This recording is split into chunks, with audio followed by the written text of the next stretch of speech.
ప్రపంచంలో ప్రత్యేకంగా దేశంలో జరుగుతున్న పరిస్థితులు చూడండి. చేత్తో బైబిల్ పట్టుకొని ధైర్యంగా రోడ్ల మీద తిరగలేని పరిస్థితి. మేం క్రైస్తవులు, దేవుని నమ్ముకున్న పిల్లలం, బహిరంగంగా చెప్పుకోలేని పరిస్థితి. అందరూ అలా లేరు. సంస్కారవంతులు, జ్ఞానవంతులు, భక్తి కలిగిన వాళ్ళు వాళ్ళ విశ్వాసాలు ఏదో కొనసాగించుకుంటూ ఎదుటి వాళ్ళను గౌరవించే సంస్కారవంతులు చాలామంది ఉన్నారు. దానికి మించి చిల్లరి కార్యక్రమాలు చేసేవాళ్ళు చాలామంది ఉన్నారు. మనం ఇలాగే నిశ్చింతతో బ్రతికితే ముళ్ళ చెట్ల లాంటి వ్యక్తులు రాజులు అవుతారు, ముండ్ల చెట్ల లాంటి వ్యక్తులు అధిపతులు అవుతారు, దేశాన్ని పరిపాలన చేయటం అలా గనక రాగల కాలంలో కూడా జరిగితే మనం ప్రభు దగ్గరికి రాగలిగాం. మన పిల్లలు రాలేరు. ధైర్యంగా బైబిల్ తీసుకొని రాలేరు, ధైర్యంగా ప్రార్థన చేయలేరు. బైబిల్ తీసుకొని వస్తూ ఉంటే ఒక శత్రువును చూసినట్లుగా చూసే గడ్డు దినాల్లో బ్రతుకుతున్నాం. మీకు తెలుసో తెలీదో, ఛత్తీస్గఢ్ ప్రాంతానికి 2 నన్స్ వచ్చారు. ఆ ఛత్తీస్గఢ్ ప్రాంతంలో యేసు ప్రభు నమ్ముకున్న ట్రైబ్స్ కొంతమంది ఉన్నారు.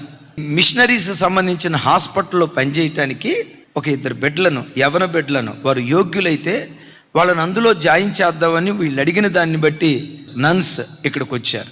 ఎవరి దగ్గరకు వచ్చారు? మతాన్ని ప్రచారం చేయటానికి కాదు, లేకపోతే మతాన్ని మార్చడానికి కాదు. యేసు ప్రభువుని నమ్ముకున్న బిడ్డల ఆడపిల్లలో వాళ్ళకు ఉద్యోగం లేదు, ఉద్యోగం కల్పించమంటే ఉద్యోగం తీసుకొని వెళ్దామని చెప్పి నన్స్ ఇక్కడికి వచ్చి ట్రైన్లో ఎక్కించుకున్నారు. వీళ్ళు ఇక్కడ పండుకొని ఉంటే ఆడపిల్లలు, నన్స్ అక్కడెక్కడో పండుకున్నారు. టికెట్ కలెక్టర్ వచ్చాడు. ఏది టికెట్? లోపట ఉన్నారు, మా సిస్టర్స్ ఉన్నారు, వాళ్ళ దగ్గర ఉన్నాయి. సిస్టర్స్ అంటే ఎవరు? అది నన్స్. ఈ టికెట్ కలెక్టర్ ఆల్రెడీ మతోన్మాదట. నెక్స్ట్ స్టేషన్కి ట్రైన్ రాబోయే లోపే ఎవరెవరికి ఫోన్ చేయాలో వాళ్ళందరికీ ఫోన్ చేశాడు. వాళ్ళు అక్కడ ట్రైన్లోకి రానే వచ్చారు. ఈ అమ్మాయిని బలవంతంగా బయటకు లాగి, నువ్వు క్రైస్తవురాలివి కాదని చెప్పు. నేను క్రైస్తవురాలిని కాబట్టి తీసుకెళ్తున్నారని చెప్పావా?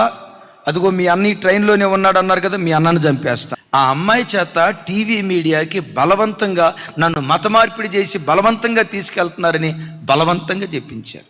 మీకెట్లా తెలుసారా సంగతి అని అంటారా? ఆ అమ్మాయి ఇంటికి వచ్చినప్పుడు ఎన్డీటీవీ వాళ్ళు ఆ అమ్మాయిని ఇంటర్వ్యూ చేశారు. అప్పుడు ఆ అమ్మాయి ఏం చెప్పిందో తెలుసా? నన్ను వాళ్ళు మతం మార్చలేదు సార్, మా తండ్రుల కాలం నుంచి మేము క్రైస్తవులం, ఒప్పుకోకపోతే చంపేస్తావని బలవంతం చేయటాన్ని బట్టి నేను అబద్ధం ఆడాను. దైవజన్మ, ఇలాంటి దుర్దినాల్లో బ్రతుకుతున్నాం. నాకేం ఉద్యోగం చేసుకుంటున్నాను అని అనుకుంటున్నావా? నేను బాగానే ఉన్నాను అని అనుకుంటున్నావా? ఆ రోజు అక్కడ జరిగింది రేపు ఎక్కడ కూడా జరుగుతుంది. నిశ్చింతగా ఉండే దినాలు కాదు.